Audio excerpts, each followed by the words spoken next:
E vamos começar. Bem-vindo aí, turma. Mais um aí, ó. Mais uma revista Herói.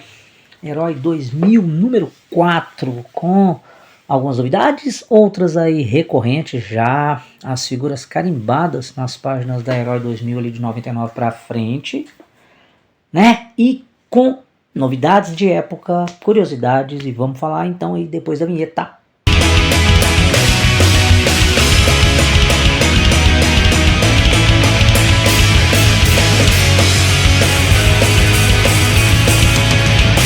E aí, ó, abrindo com o edital, olha só quem que tá aqui, ó. Vocês vão ver aí, né? Isso aqui no Cartoon Network o bicho tava pegando já ali com Dragon Ball Z, ok? Olha aí que bacana. Grande Raditz, pé no saco, velho, pra caramba. Então quer dizer que você acha que Pokémon é nome de uma nova galáxia? Que Kamehameha é um tipo de comida chinesa? Que Samurai X é um samurai indeterminado em uma equação de primeiro grau? Cara, essa aqui foi ótima, bicho, sério mesmo. Mas é dando aquela ideia justamente, né, da conversa, né, dos bate-papo aí dentro do mundo nerd, otaku. Quando a gente falava, né, justamente das nerdices e otaquices ali da época, falando de anime, falando de cartoon, mangá, quadrinho e tudo mais. Às vezes tinha gente que ficava desantenada, mas aqui é uma zoeirinha à parte no editorial, né? Mas que é bem legal. Tem a gente que realmente, né, cara, não tinha como. Tinha sua outra praia, só outras coisas pra fazer e tal. Mas, bicho, eu gostava muito. Gosto, né, pra falar a verdade, até hoje. Aqui, justamente pra poder compartilhar, conversar sobre todo esse mundo nerd, geek, otaku que a gente já tem aí há tantas décadas, né? Então vamos lá, aqui na revista Herói, ó, sobre na área Planeta 2000, Batman das Selvas. Cara, esse encontro é muito bacana, do Tarzan e Batman, bem legal. Tem até uma frasezinha que eu achei muito legal na época aqui, ó, quer ver? Ninguém liga para o roteiro mesmo, o importante é que tenha muita aventura e desenhos bacanas. Mas pelo menos as capas garantem o visual legal, o que é verdade, né? Porque você vai juntar o Batman, o que o Batman foi fazer numa selva, onde está o Tarzan. Mas, cara, para fazer crossover, mano, põe na mão de quem sabe e aí, né, deixa arder, como se diz. Mas é legal, eu gostei da história, cara. É aquela coisa assim que convence bem para a história. Logo abaixo aqui as novas aventuras do Scooby-Doo, né, no ano em que ele comemorando ali, ó, 30 anos, tá?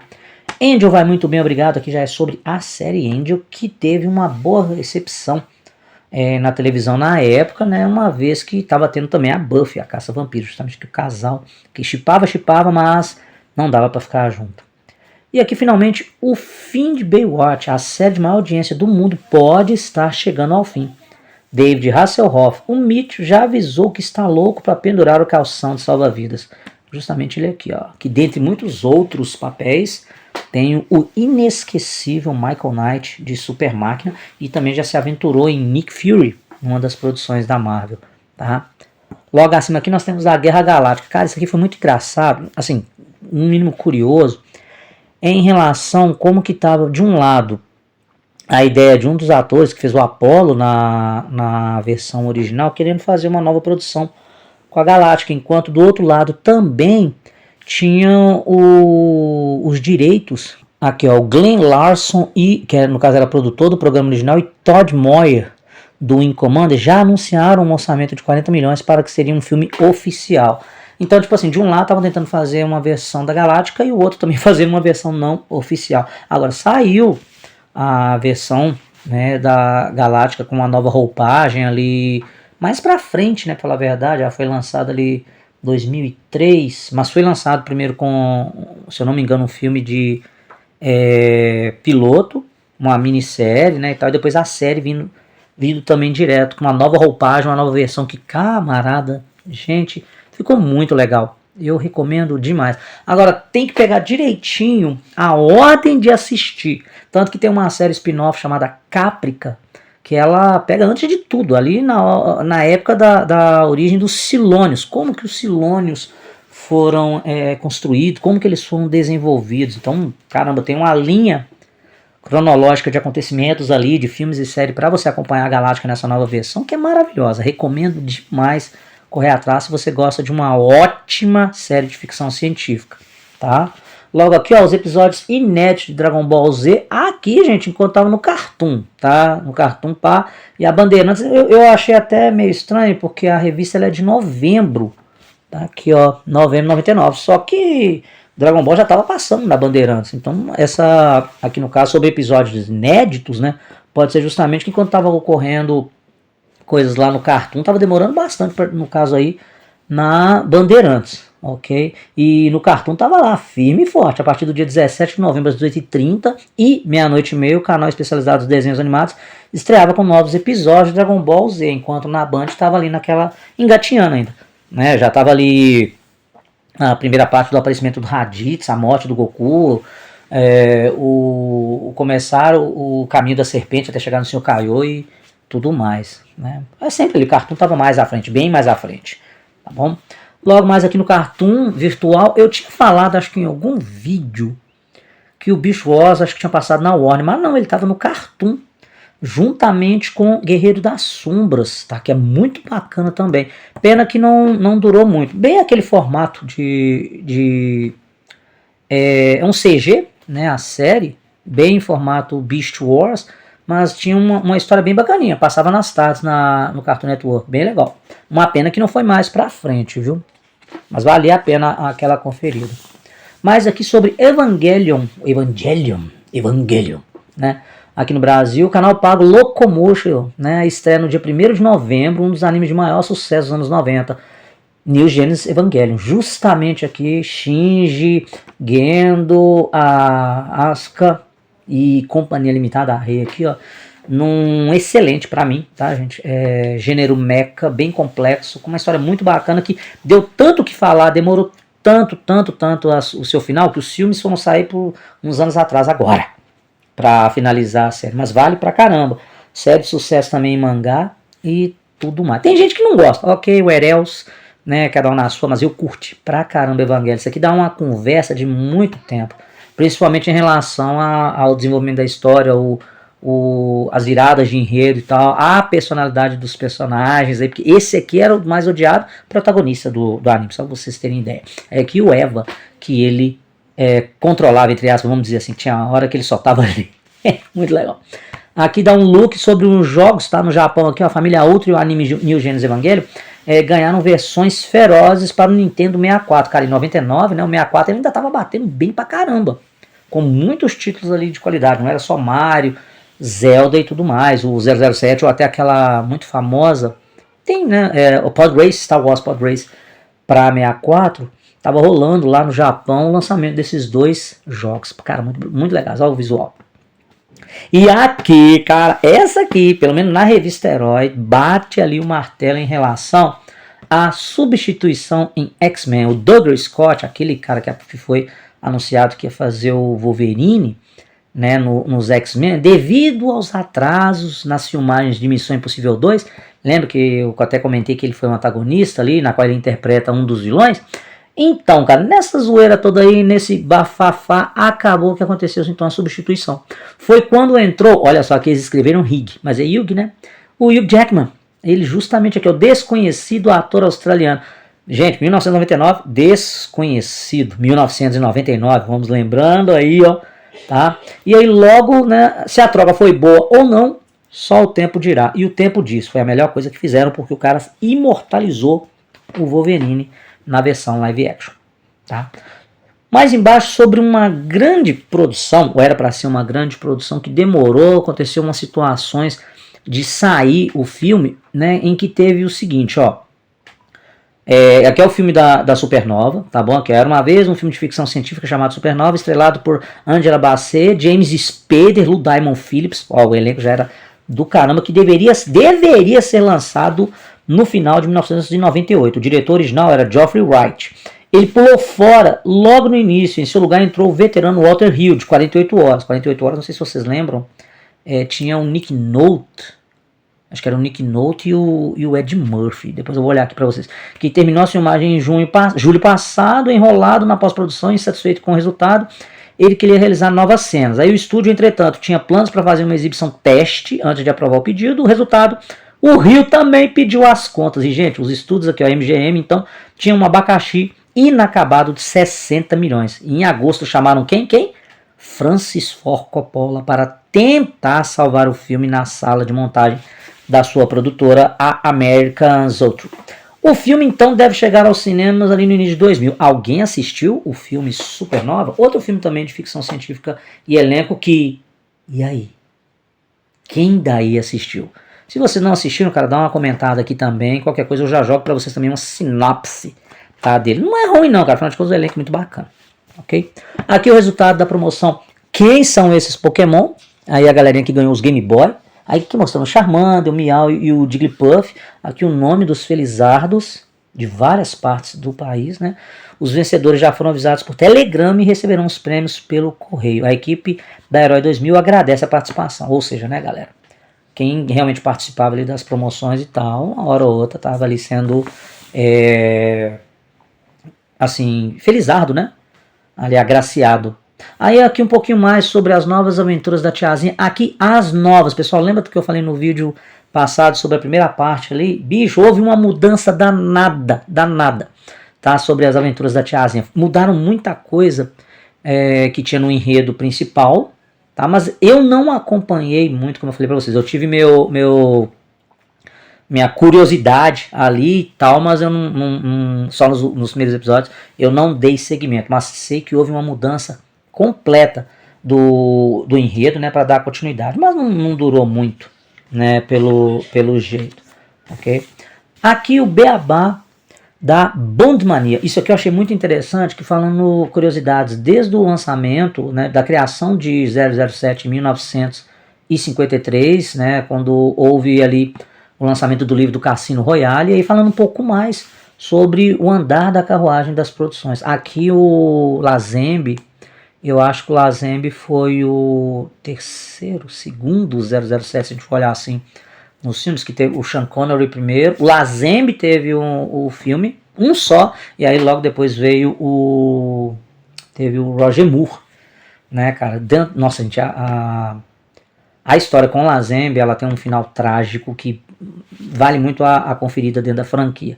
Tá? E aqui mostrando aqui uma das curiosidades. O primeiro filme da cinesérie Satânico Dr. No custou míseros 1 milhão.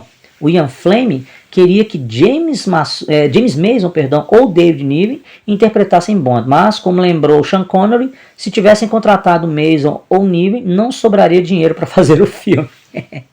No caso, deveria ser para aquela coisa de grana, mas, cara, o Sean Connery ficou beleza, tá de bom. Sean Connery não foi o primeiro ator a interpretar o agente. Em 54, Barry Nelson já havia representado Bond em um Cassino Royale, um especial para a televisão, que é verdade. Se a gente for olhar assim, em questão de filmografia cinematográfica, né, o grande ali, Sean Connery, beleza, encabeça e tal, mas teve os seus especiais de televisão primeiro. Tem até um outro filme também do Cassino Royale, que tem até a participação do Woody Allen, mas aí já é um pouquinho mais pra frente, né? Aí aqui de novo mostrando o ator Desmond Llewellyn, o intérprete do Major Bond, ou o que é aquele que apresentava, gente, os grandes equipamentos, né? Aqui no caso, ó, o armeiro do serviço secreto, o que é o mais antigo integrante da família 007. O ator fez sua primeira aparição na série Moscou contra 007 em 1963. Pô, cara, brincadeira. Eu tô tentando lembrar de cabeça, ele participou ali do Tomorrow Never Die ou do GoldenEye, né? Aí aqui mostrando também, ó, o raio laser que aparece em 007 contra Goldfinger foi um marco na história dos efeitos especiais. Até então o público jamais havia visto um laser no cinema. Vocês lembram dessa parte, gente, que tinha um laser que ia, tipo assim, cortar o James Bond em dois? E mais curiosidades, né, que tem aqui, mostrando até não apenas o Sean Connery, como os demais também, o próprio Pierce Brosnan, como o Lazenby, eu já comentei com vocês, né? Como qualquer super-herói que se preze, 007 também tem um arqui-inimigo, o Ernst Stavro Blofeld, o chefão da organização Spectre, que parece quem, né, foi até satirizado no filme de Austin Powers como o Dr. Evil, cara, muito bacana.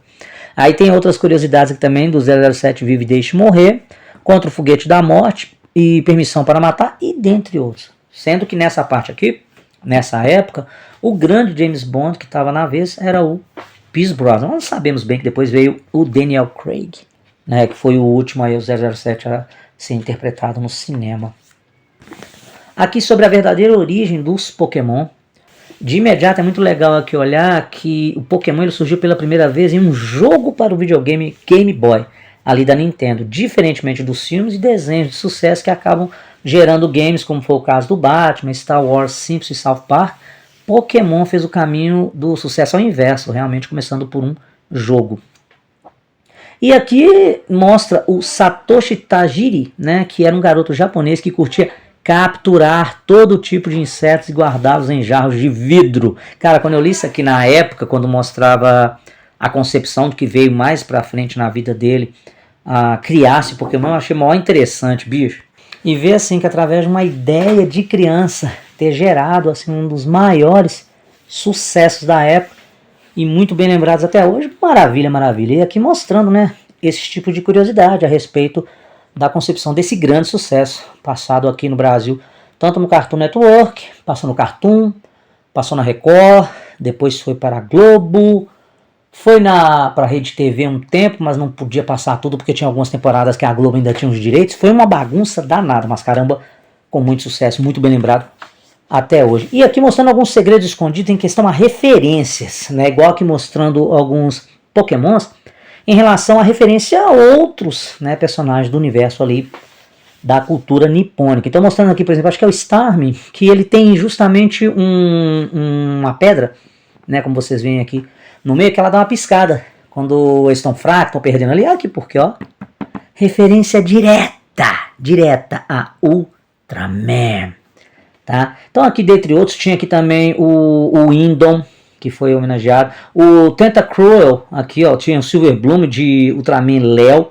O Golem, né, cara, totalmente aqui também voltado a mais um monstro ali da família Ultra, viu? Aqui sobre o Menino Biônico e os Esquadrões Super Sentais, mostrando aqui no caso ó, do Samurai, ó, as referências a Sailor Moon, o Menino Biônico, a posição do Super Sentai que a equipe Rocket, né, ela fazia em todas as suas apresentações, então era uma referência direta. A própria apresentação assim, de James, dando aquela ideia de uma referência também ao Tuxedo Mask de Sailor Moon. Ao Menino da Selva e Família, tá? Justamente aqui uma referência ao Príncipe Dinossauro, série que já passou aqui no Brasil também. Então assim, dentre outras, olha, tem o Ninja Mascarado Akagi, né, sendo homenageado aqui ó, pelos ninjas líderes do ginásio, que sempre o Ash e a turma iam para alguns ginásios, né, para poder batalhar, ganhar insígnia, e ter essa experiência da jornada Pokémon, acabava encontrando com muitos personagens. E muitos deles, além dos seus próprios Pokémons, eram referências diretas também a outros da cultura pop. Nós temos aqui, ó, Salamu Demolidor, aqui no caso, referenciado, homenageado pelo Richmond Lee, pelo seu estilo de luta. E já já eu chego no Richmond Lee de novo, tá bom? O Fantomas, tá? Grande também. A Pinóquio, então mostra assim, algumas cenas de referência a esses outros sucessos de animação japonesa que chegaram aqui no Brasil, ok? E aqui é onde eu venho, ó, Bruce Lee foi homenageado como Richmond Lee e o Jack Chan como Richmond Chan.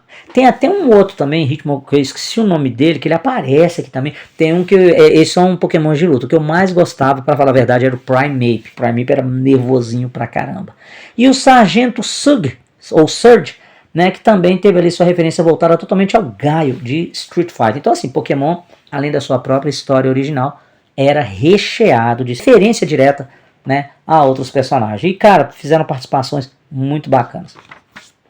O pôster aqui que veio dessa vez, não na vertical, olha aí, Ash e sua turma, com, lógico, né, gente, a participação, né, da equipe Rocket, que também sabia dar uma roubadinha de cena quando aparecia. E aqui, gente, o Mew, né, grande protagonista do primeiro filme ali de Pokémon, Mew contra Mewtwo, que é muito bacana. Aqui já, gente, é sobre uma série que o Chris Carter, né, o criador de Arquivo X, tentou lançar ali depois do, infelizmente, né, do fracasso da série Millennium. Apesar de eu gostar muito da série, ela durou apenas 3 temporadas. Mas aí o Chris Carter tinha já uma série também que ele queria jogar para dentro ali do mainstream, que é o Arsham, ou aqui como tradução próxima, Reino Desafiador, ou algo parecido. É um mundo criado por computador, um grande simulador militar que coloca pessoas em grandes jogos de guerras virtuais. Esse é o palco onde a maior parte da ação se desenrola. Aí tem, né, no caso, o protagonista que chegou a participar de episódios de Arquivo X, tem o Terror Queen, também o Terror Queen, ele tem participação em Arquivo X, ele foi um grande companheiro de série do Frank Black, de Millennium, e para quem lembra dele, o Loki, da série Lost, aqui ele sendo um grande antagonista. Tá? Só que, caramba, não foi pra frente não, viu? Até onde eu sei, cara, acho que foi uma temporada só. Não cheguei a ver mais do que 3 episódios, para falar a verdade, do Arsham. Mas você que assistiu, o que vocês acharam? Se bem que isso aqui tem que ser pra galera mais ali, como eu falei, de uns 30 anos mais ou menos, que estava acompanhando. Porque isso aqui não chegou a passar, até onde eu sei, na TV aberta. Tá? Pode ter passado ali na TV fechada, Fox, alguma coisa assim, mas sinceramente eu não acompanhei esse outro, não sucesso, mas projeto do Chris Carter, porque eu sempre fui mais agarrado ali ao próprio Arquivo X e também, como eu já comentei, gosto muito mais da série Millennium, sabe? Eu curti muito o teor que a série ela apresentava, apesar de que haviam algumas comparações que eles falavam que Millennium era uma cópia chupinhada de Arquivo X, mas se você fosse assistir a série na sua íntegra e tal, só quando se pegava episódios que batessem ali com o estilo Millennium. Mas como Millennium veio depois, né, então não tem como. Aí eu até compreendo. Tanto que tem a segunda temporada de Arquivo X, que tem episódios ali que caramba, quando você vai ver Millennium lá, realmente não tem como ver. Mas pra mim dá pra se separar muito bem, tá bom? Aqui falando sobre um jovem, né? Eu não sei se vocês lembram o nome desse ator aqui, bem jovem. Um jovem Ryan Gosling, pessoal, fazendo simplesmente o jovem Hércules. Para quem lembra do Gosling aí, vamos lá? Vamos pegar um bem próximo que ele fez aqui por agora. Barbie. Los Angeles, lá. Blade Runner 2049, alguma coisa assim. Mas antes, ó, ele se aventurou também, dando ali a sua personalidade para Hércules mais jovem, feito ali pelas mesmas produtoras da série de Hércules e Xena, né? Chegou a passar no SBT, ali passava aos domingos, às 11 horas da manhã. Mas vou falar a verdade para vocês, galera, eu não acompanhei, tá? Não acompanhei, eu curti o Hércules, gostava da Xena, mas chegava num jovem Hércules assim, não era muito a minha pegada não, eu já não era ali o público, tá? Mas pro lado aqui, ó, pode chorar, você não vai ver Mystery Man no cinema. Aí isso aqui foi quando o filme saiu, se eu não me engano, diretamente para o mercado de vídeo, né? Aquele filme que eu falei para vocês que chegou a passar até na sessão da tarde com o Ben Stiller, que era uma paródia do mundo de super-heróis. Aí fica aquela coisa, cara, eu assisti ele e tal, realmente eu não sei se eu iria gastar o dinheiro no cinema para assisti-lo. É ruim, Renato? Pô, cara, é aquela paródia que não é um blockbuster, ou pelo menos não foi um blockbuster assim no Brasil, para você ir ao cinema. Mas aqui ele foi diretamente, se eu não me engano, para vídeo. Tá? Mas do lado aqui, ó, fora do comum, o Caça-Fantasma. Aqui falando sobre o Sérgio Takara, que coleciona, pesquisa e escreve um livro sobre o espírito que anda. Então aqui é mais um grande fã do espírito que anda, assim como o próprio Odair, que até o Odair que fez essa reportagem. E aqui mostrando o Sérgio com o seu material, desde os mais raros e o material que ele estava usando para fazer o livro do fantasma. Um grande personagem dos quadrinhos, né, gente? Não sei se muitos de vocês aí conhecem, eu sei que os mais experientes sabem do que eu estou falando, que vale muito a pena. E uma das curiosidades assim mais conhecidas do fantasma é a participação dele no desenho Os Defensores da Terra, com Flash Gordon, Mandrake ali e demais, e também as suas outras versões, como o próprio Fantasma de 2040 e o filme live action com o Billy Zane. Mas a grande mitologia do fantasma de maior sucesso continua sendo sempre os quadrinhos, cara. E aí mostra, né, vários artigos aqui com o Sérgio Takara contando um pouco sobre a coleção e os seus projetos. Sobre o fantasma, sempre vale a pena você dar uma olhada, viu, galera? Sempre. No Samurai X, aqui nós temos uma galeria de personagens, ok? Trazendo ali da primeira fase os que apareceram. Já estava passando na Rede Globo, apesar de todo cortado, picotado, censurado, daquele jeito assim, tipo, se são 23 minutos o episódio do anime, ele caía para um, sei lá, 19, 18, aquela coisa, se não menos, né, em se tratando de, primeiro, caber na programação e censurar devido às cenas que tem, né, no anime. Ainda bem que quando ele passou no Cartoon ele veio mais na íntegra, mas aqui, né, enquanto isso, tem-se uma galeria de personagens com algumas curiosidades, como o próprio Kenshin Himura aqui, o ex-Batosai, falando da idade de 28 anos, a altura dele 1,58, peso 48 quilos. Gente, tinha até o tipo de sangue dele, AB. E o Kenshin, ele foi baseado em um samurai que realmente existiu, segundo conta, né, algumas das curiosidades. Aqui nós temos a Kaoru Kamiya, 17 anos, 1,55, 41 quilos, até isso, cara. Ela era a mestra do dojo Kamiya, no estilo Kamiya Kashin, onde o Kenshin Himura, né, estabeleceu residência, logicamente a convite dela também e tudo mais, e dando ali uma ligação para as aventuras. Sanosuke Sagara, esse personagem muito bacana que resolvia tudo mais assim na mão, até assim, né, ele tinha uma Zanbato, uma espada enorme, que ele tentou até vencer o Kenshin, pois ele, junto com a filosofia de vida que ele tinha na época, acreditava que o Kenshin era um grande representante de um governo que traiu o capitão do Sano, e ele achando que poderia ter uma certa redenção derrotando um representante assim do governo da era Meiji, mas cara, o Kenshin não deu nem, Kenshin nem deu muita atenção, cara, uns 2, 3 golpes e não se existe mais Zanbato no decorrer do anime. Contudo, foi uma pessoa que se tornou um grande companheiro e amigo para todas as horas, né, em todas as fases de Rurouni Kenshin. O Yahiko, 10 anos aqui, o Yahiko, menino de rua, tá, que foi também acolhido mais por Kenshin lá para o dojo Kamiya. O Yahiko, ele era filho, né, segundo falando assim, que ele era filho de samurai e tal, só que era um samurai caído, igual a gangue falava dele, assim. Ele era aquele tipo de menino que ficava prestando algum serviço de ladrão, essas coisas assim. Foi tentar roubar o Kenshin, não deu não, velho. Mas era um menino que não tava no caminho, e o Kenshin o colocou, levando para o dojo Kamiya. E também se tornou um grande companheiro e em alguns momentos, cara, grande pivô, né, de algum episódio ali aqui, e também com as suas próprias aventuras.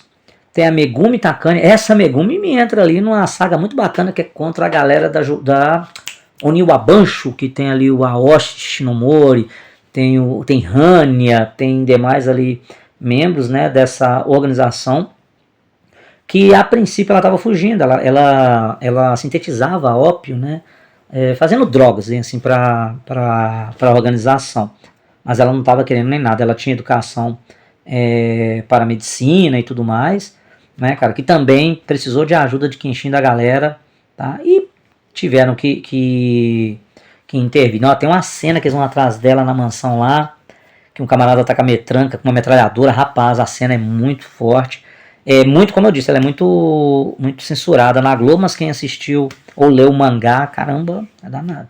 A Misao Makimaki, a Misao, ela já aparece lá já no início da saga Jupon-Gatana. Ela também é da Oniwa Bansho, justamente a mesma organização da qual o Aoshi fazia parte, tá? Personagem essa que depois virou a chefe, vamos dizer assim, da organização, mas levou a Oniwa Bansho para um outro tipo de caminho. Aqui o grande inimigo de Rurouni Kenshin, pelo menos do anime que trouxe ele, gente, ali, que era o Makoto Shishio, o substituto do retalhador, né, mas também traído pelo governo. Tem seu corpo todo queimado, mas ele não morreu. Buscava vingança contra o governo Meiji e queria destruir o Japão, queria fazer o Japão cair numa era de trevas novamente, pá. E o Kenshin, ele com certeza, né, sai em busca para deter ele. Só que o Makoto, ele não estava sozinho, ele tinha vários guerreiros ali da Jupon-Gatana, dentre eles o próprio Soejiro Seta, que a princípio rivalizou com muita facilidade no manuseio da espada e na velocidade contra Rurouni Kenshin. Vale muito a pena porque cada personagem desse aqui tem uma história de vida bem legal, para se encaixa ali das suas motivações. Nós temos aqui o Jinne. O Jinne, ele é muito aqui referenciado ao Gambit de X-Men, pois o próprio autor de Rurouni Kenshin, era fã declarado de X-Men. Tem o Hannya, um dos personagens que eu falei da União Abansho. Aqui o Aoshi, que era o líder da época, né? Hajime Saito foi também um grande rival de Rurouni Kenshin na época de Retalhador, quando ele fazia parte da guarda do Shinzegumi, os Lobos de Mibu, em que ele rivalizava contra o Retalhador. Ele e Kenshin já trocaram espadas muitas vezes. Tem cena dele lutando com o Kenshin no dojo, cara, que é muito boa. Até mesmo na nova versão que saiu de Rurouni Kenshin, o duelo é maravilhoso. Mas não se engana, assim, o Saito, apesar de todo esse pancadão que ele tem e tal, o cara, ele é um policial, ele trabalha para o governo, e quando se precisou dele mesmo ali para atuar a favor ou ajudando ali, o camarada não ficou devendo. Ele tem um golpe chamado Gatosso, que ele faz um Gatosso zero, que, não, vocês têm que... Quem lembra da luta dele contra aquele cego da Jupongatana, quando ele dá um Gatoso no ponto zero, caramba. A cena do anime nem se compara com a cena do mangá, tá? O Aoshi, como eu já disse, tem também cenas maravilhosas dele lutando contra o Rurouni Kenshin. Ele ele manuseava espada curta. Aqui do fundo do mal, o diretor Wayne Hurley, de Duro de Matar 2, traz justamente sobre aquele filme que eu falei com vocês no vídeo passado, que era do fundo do mar, com o rapaz que fez O Justiceiro, né? Só que aqui falando um pouquinho mais, né, sobre o ritmo, como foi feito o filme e mais algumas curiosidades. Lembra que eu falei até do Samuel L. Jackson. Então vou dar um spoiler pra vocês. Dá uma olhada como é que o Samuel L. Jackson morre nesse filme. Dá uma olhadinha em que momento, viu? Aqui falando um pouco sobre o Pokémon, né? Só no seu Nintendo dá para agarrar todos eles. Aí aqui mostrando os Game Boy, né? E tudo mais, mas aqui são jogos de cartucho de Game Boy, ó.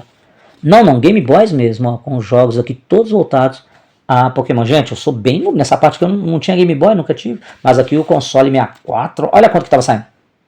3 vezes de R$153 em 1999, galera. Isso era dinheiro pra caramba. Nossa Senhora. Aqui um pouco das coleções Coisas Legais. Eu cheguei a ter esse aqui, ó. Tá, a lanterna verde da coleção Super Power. Cara, muito legal ali, viu? Aí aqui mostrando o Arqueiro, a Canário. Tá? Aqui sobre são as trilhas sonoras de Buffy. Pokémon não cheguei a ver, a não ser a música. Esse meu jeito de viver, né? Que a gente já conhece a versão em português. Mas Buffy tinha aquela trilha sonora de umas musiquinhas bem legais também. O mangá de Gen Pés Descalços, a Conrad Editora, traz ao Brasil a segunda parte do aclamado mangá Gen Pés Descalços. Nele, todas as atrocidades cometidas durante a Segunda Guerra Mundial. Cara, esse mangá vale demais a pena ver. Dele retratando aquelas coisas que aconteceram depois ali da bomba, tá? Quando aconteceu ali na cidade de Hiroshima, Nagasaki, e mostrando, gente, as atrocidades. Cara, é pesado, não é um mangá que você faz assim, toma meu filhinho, vai ler. Não é bem assim não, cara, tem que ter uma concepção legal para você até levar mais em conta todo o conteúdo que esse mangá ele apresentou. Muito bom, uma obra que eu acho que serviu muito, né, para reflexão, principalmente. Mais um pouco aqui de alguns sites legais para vocês acompanharem, tá? Aqui que legal, esse aqui eu achei bacana, um dicionário visual de Star Wars Episódio 1. Eu cheguei a manusear ele uma vez em feira e em loja, muito bom, cara. Vale a pena. Eu ainda pensei se eu compraria ele para coleção, se vale a pena, sabe? Mas é aquela coisa assim, né? Dinheirinho, né? E aqui fechando o Correio Galáctico, trazendo aqui, ó, notícia via e-mail do Leonardo Obara, tá? E uma publicação de São Paulo e mais um e-mail aqui de Marconi Pani Stouzer, tá? Respondido pelo nosso Elvis Ricardo Júnior. E aqui mais um desenho da tiazinha. Tá? Fechando aí então, galera, a número 4 da Herói 2000. Tá? Espero que vocês tenham gostado bastante. Eu tô tentando ser o mais dinâmico possível, que é coisa pra caramba. E eu quero ver se vocês estão gostando do tamanho dos vídeos. Porque para falar ali minuciosamente, fazer o contexto lembrar, leva-se um pouquinho mais de tempo. E tem gente que para ver vídeo desse tamanho assim já viu, né? Mas agradeço muito vocês que estão aqui até hoje acompanhando, porque sabemos que não para por aí não, tá? Tem muita coisa ainda pra gente trocar ideia. Valeu? Um grande abraço pra vocês aí. Não esqueçam de curtir, compartilhar. E até a próxima.